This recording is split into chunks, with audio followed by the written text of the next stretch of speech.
My name is Sloan Mercer. At my sister's wedding rehearsal dinner, my father stood in front of 140 guests, raised his champagne glass, and told everyone I was the family failure. Not indirectly, not as a joke, not by accident. He said it like it was a fact everyone already knew. He spent 4 full minutes praising my sister, her career, her marriage, her future, her brilliance. Then he looked at me, smiled, and said, "And then there's Sloan." The room went quiet. Then someone laughed. My mother looked down. My sister looked away. And I sat there smiling, because when your family spends your whole life teaching you not to react, eventually you stop reacting. But 3 tables away, a silver-haired woman stopped eating. She knew my name. Not the version my father had just humiliated. The real one. What my family didn't know was that for the last 3 years, I had been building the biggest investigation of my career. And the woman who heard my father call me a disappointment was one of the most powerful people in my industry. 72 hours later, she made a phone call that changed my life. And 6 weeks after that, my family finally learned what I had become while they were too busy underestimating me. To understand what happened, you have to understand my family. Every family tells itself a story. In ours, Vivian was the golden child, and I was the cautionary tale. Vivienne was 3 years younger than me, but from the beginning, she was everything my parents wanted. Smart, beautiful, disciplined, predictable. By 12, she was winning science fairs. By 16, top of her class. By 29, she was a cardiologist. She married Thaddeus Holt, whose family practically owned half the medical world in Charleston. To my parents, Vivienne was proof they had succeeded. Me? I was the creative one. That's what my mother always called me. The word sounded harmless. It wasn't. Creative meant unstable, uncertain, not serious, not impressive. I became an investigative journalist, freelance, independent, the kind of work that takes years before anyone notices. My parents never understood it. Or maybe they never tried. At family dinners, conversations always circled back to Vivienne, her hospital, her promotion, her husband, her house, her life. If I brought up my work, my father always found a way to shrink it. "That's nice," says Sloan. "But when are you going to do something stable?" I stopped telling them things after 23. It was easier, less painful. And while they thought I was drifting, I was building. For 3 years, I had been investigating one of the largest financial fraud networks in the Southeast. Hospitals, charities, board members, millions hidden in plain sight. It started with one strange public filing, one line that didn't add up, then another, and another. 3 years later, I had enough evidence to destroy careers. The piece had already been accepted by one of the most respected investigative publications in the country. It was scheduled to publish 6 weeks after Vivienne's wedding. Nobody in my family knew, because they had stopped asking. Vivienne called me in March to tell me she was engaged. Her voice was bright, happy. She deserved that. Thaddeus proposed last night. I congratulated her. She thanked me, then said, "Mom will call you about the details." That was Vivienne, warm enough to stay polite, distant enough to keep me outside. 3 days later, my mother called. "This wedding is important, Sloan." That tone, the tone that meant behave. "The Holt family is very well connected. Hospital board, philanthropy, society." I already knew what she meant. "Don't embarrass us." "Try not to make your work the center of conversation," she said. "Journalism can make people uncomfortable." I laughed. Mom, I'm not a criminal. She ignored that. The invitation came by email. Formal, perfect, cold. The rehearsal dinner was held at the Holt Estate, 17 acres outside Charleston. Old money, marshland, live oaks, Spanish moss, the kind of wealth that didn't need to prove itself. I arrived in a dark green silk dress I could barely afford, because for once, I wanted to show up as myself. Not smaller, not quieter. My seat was at the family table. Sort of.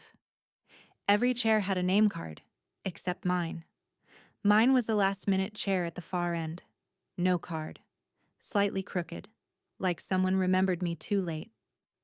I sat anyway, poured water, stayed silent. My mother barely acknowledged me. My father was busy charming the Holts. Then I noticed her. 3 tables away. Silver hair, sharp eyes, elegant. Watching me. Not casually, closely, like she knew me. I looked away. Dinner started. Toasts followed. Thaddeus's father spoke first. Warm, kind. Then his mother. Brief, graceful. Then my father stood. He loved an audience. Loved being admired. He spoke about Vivian for 4 straight minutes. How brilliant she was. How driven. How proud he'd always been. How Thaddeus was the perfect match. The room loved it. Then he looked at me and shifted. Every family has different chapters, he said. Vivian has always been the chapter we return to, the one we're proud to tell. He smiled. And then there's Sloane. The pause. He let it sit, like he'd rehearsed it. Sloane has always been her own kind of story. Then he sat down. Silence. Someone laughed awkwardly. My mother said nothing. Vivian stared at her glass, and I stared at the marsh outside, telling myself not to break. Then I looked back at the silver-haired woman. She wasn't watching me anymore. She was staring at my father, and she looked furious, not emotional, controlled, calculated, like she had just understood everything and decided what to do. I stayed at that dinner for 43 minutes after my father's toast. I remember because I checked the time when I walked out. 43 minutes of pretending nothing had happened. I ate. I smiled. I answered polite questions from strangers. What do you do? I'm an investigative journalist. Most people nodded like it was interesting, normal, respectable.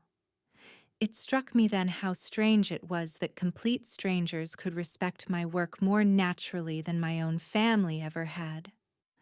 My mother never mentioned the toast. Not once. She looked at me once across the table, a look that said, "Please don't make this difficult," as if I were the difficult part. Vivienne gave me that same familiar look, half guilt, half helplessness. She had worn that expression my whole life, always seeing, never intervening. That night, I finally realized how expensive that silence had been. When I stood to leave, I heard a voice behind me. "Ms. Mercer." I turned. The silver-haired woman stood there. Up close, she was even sharper, poised, confident, the kind of person who never needed to raise her voice. "I'm Eleanor Voss." I froze. Of course I knew that name. Eleanor Voss, founder of one of the most respected investigative publications in America. The kind of editor whose approval could change careers. The kind of woman people in my world spent years trying to impress. And she was standing in front of me. "I know who you are," I said. She nodded. "I know who you are too." That hit harder. "I've been following your work for about a year," she said. For a second, I forgot where I was, forgot the wedding, forgot my father. Everything. "Your editor speaks very highly of you," she continued. "He used one word repeatedly, tenacious." She glanced toward the terrace where my father was still laughing with the Holts, then looked back at me. After what I just watched, she paused. I'd use a few stronger words. I didn't know what to say. Call me Monday morning, she said, handing me her card. There's something I'd like to discuss. I stared at it. Heavy cream stock, simple black letters, a direct number. No assistant, no middleman. I will, I said. She gave me a small nod, then walked away. Back into the party. Back into the world my father had just humiliated me in. But now that world looked different. I drove back to my inn that night. Didn't sleep. Not because of the toast. Because of Eleanor. Monday morning, I called her at 9:03. She answered immediately. No small talk. No wasted time. I'll be direct, she said. I've been building a new investigative division. I was considering you before we met. I went still. Your work is exceptional. The dinner simply confirmed what I suspected. The dinner. The humiliation. It had confirmed something. Not weakness. Strength. I want to offer you a senior staff position. A full salary, research team, legal support, long-form resources, everything freelancers dream about. The salary alone was more than I had ever made in a year. I was stunned. Why me? I asked. She was quiet for a second. Because most people collapse after being diminished publicly. Another pause. You stayed, ate your dinner, held your posture. That tells me everything. That line stayed with me, not because it healed anything, but because it made me realize someone had seen me clearly, for the first time in years. I accepted 2 days later, but the bigger thing was still coming. The article. 6 weeks later. The biggest story of my life, and the one my family had no idea existed. The wedding happened that Saturday. Beautiful. Perfect. Everything my parents wanted. Vivian looked stunning. Thaddeus cried. It was real. That part was real. But my seat was in the third row, not family row. Third. At the reception, I was at table 11. The family sat at table 1. It was almost funny. At that point, the pattern was impossible to miss. Eleanor was at table 3. She caught my eye once, gave me the smallest nod, like she knew, like she was waiting. That night, my mother approached me near the bar. Your father didn't mean anything by the rehearsal dinner toast. I laughed. Not because it was funny, because of course she'd frame it that way. Of course he didn't, I said. She looked relieved. That relief told me everything. It wasn't about understanding, it was about restoring peace, protecting appearances, not truth. Never truth. I left before midnight, drove home Sunday, spent 8 hours thinking about one thing. My father had rehearsed that toast. That wasn't accidental cruelty. It was planned. He had thought about those words, chosen them, delivered them. That mattered. Because it meant the story he believed about me wasn't casual. It was deliberate and very old. And in 6 weeks, it was going to collapse. The article published 6 weeks later. Tuesday morning, 7 a.m. by noon, 3 national outlets had picked it up. By evening, it was trending in every major political and financial circle connected to the case. Hospitals, foundations, charity boards, executives, all tied to a fraud network worth millions. 3 people resigned within 48 hours. 2 federal investigations opened within the week. It was the biggest story of my career. And suddenly, my name was everywhere. My phone died twice that day from notifications. Editors, lawyers, journalists, people I admired, people I had spent years hoping would notice my work, and Eleanor texted me, "Welcome to the next chapter." That night, I called my mother. I don't know why. Maybe habit, maybe hope, maybe some stupid part of me still wanted them to know from me. She answered, "Is everything okay?" That question, always assuming the only reason I'd call was if something was wrong. "Everything's fine," I said. "Actually, I had a really good day." There was a pause. "Oh, that's good." Then she changed the subject. The wedding. Vivian's honeymoon. The thank you cards. She never asked what the good day was. Not once. That hurt more than I expected. I hung up after 7 minutes. And waited. 13 days later, my mother called me at 7:22 in the morning. Her voice sounded different. Unsteady. "Sloan, what happened?" Nancy Henderson stopped me at the grocery store. Nancy was one of her garden club friends, the kind of woman who knew everything about everyone. She said she read your article. I stayed quiet. She said it was extraordinary. Another pause. She said everyone was talking about it. I could hear something cracking in her voice. She said, "Your daughter is remarkable, you must be so proud." Silence. Long silence. "What did you write?" she asked. "A piece I've been working on for 3 years." 3 years? Yes. "And you never told us?"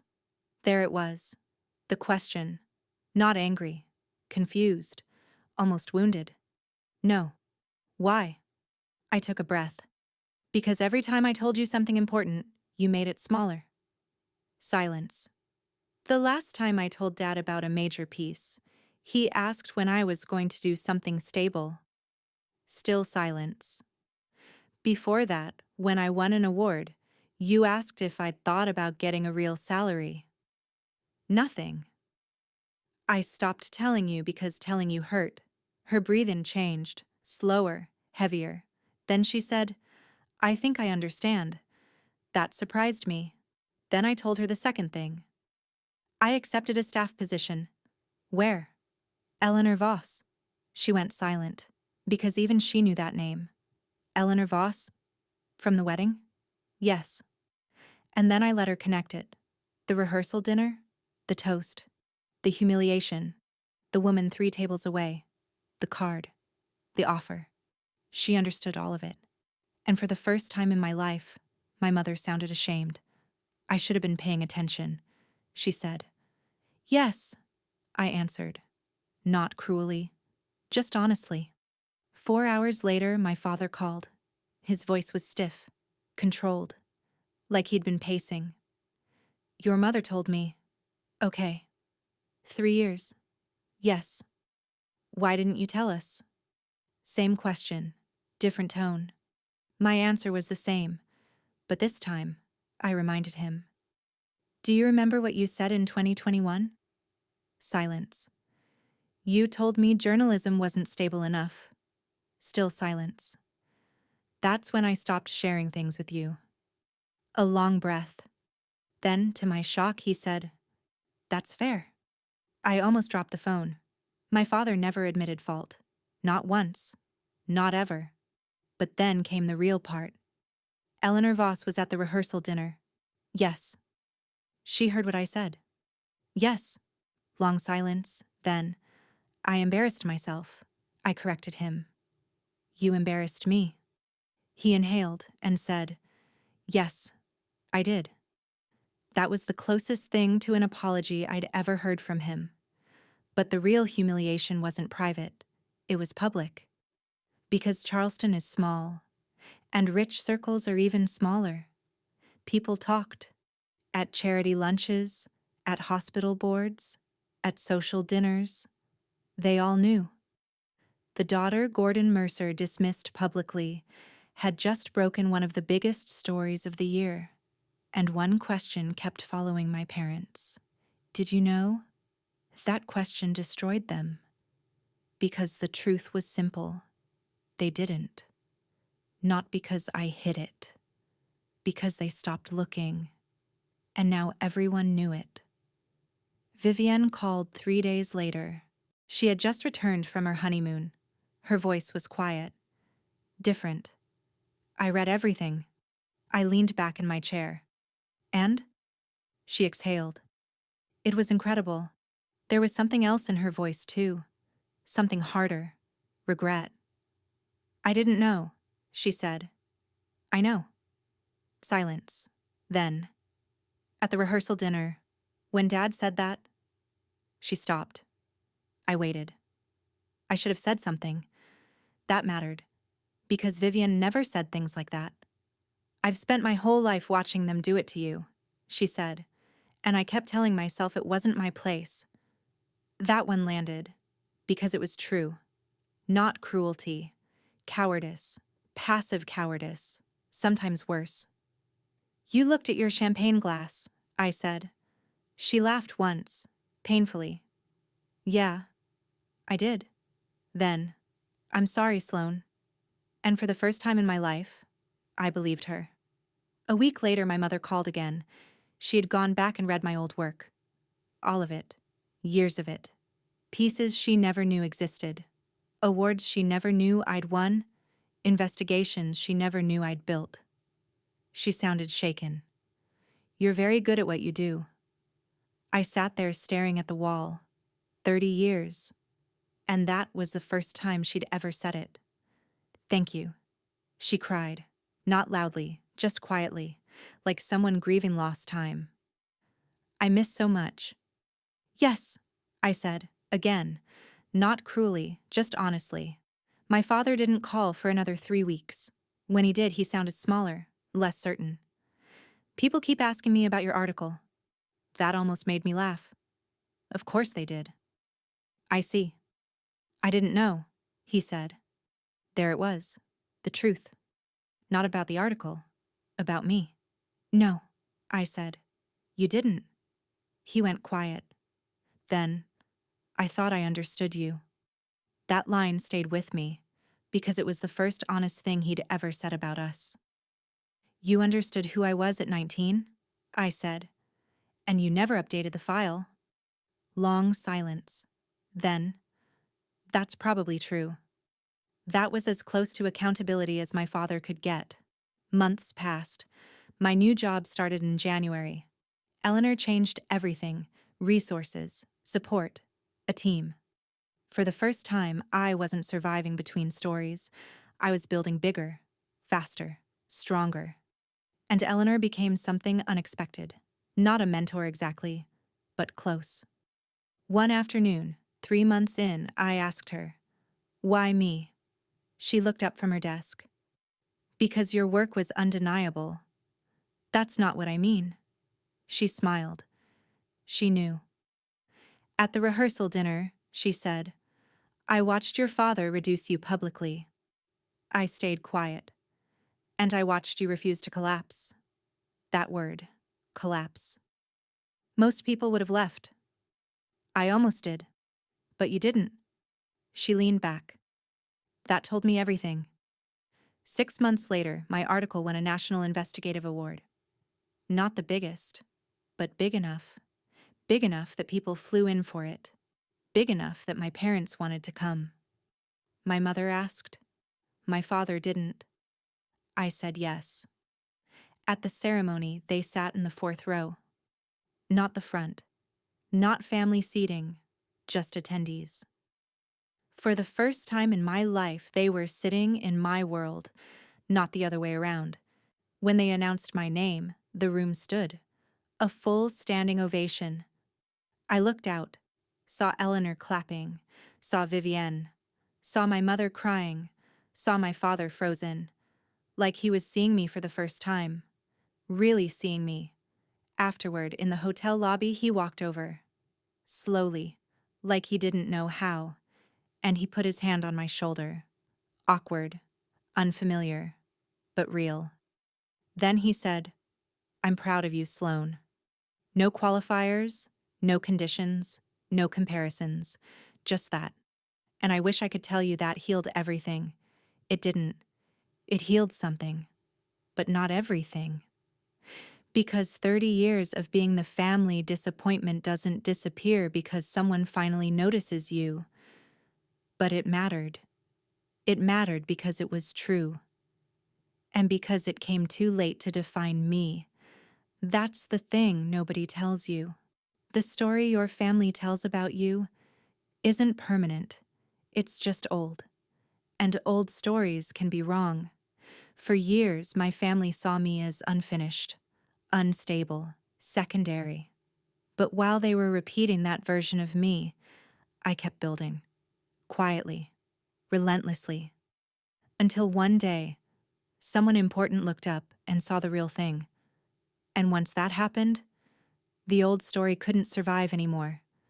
Not because I destroyed it, because reality did. And that's the part I want you to remember. If your family still sees an old version of you, keep building anyway. Not to prove them wrong, not for revenge, not for validation. Build because it's real. Build because it matters.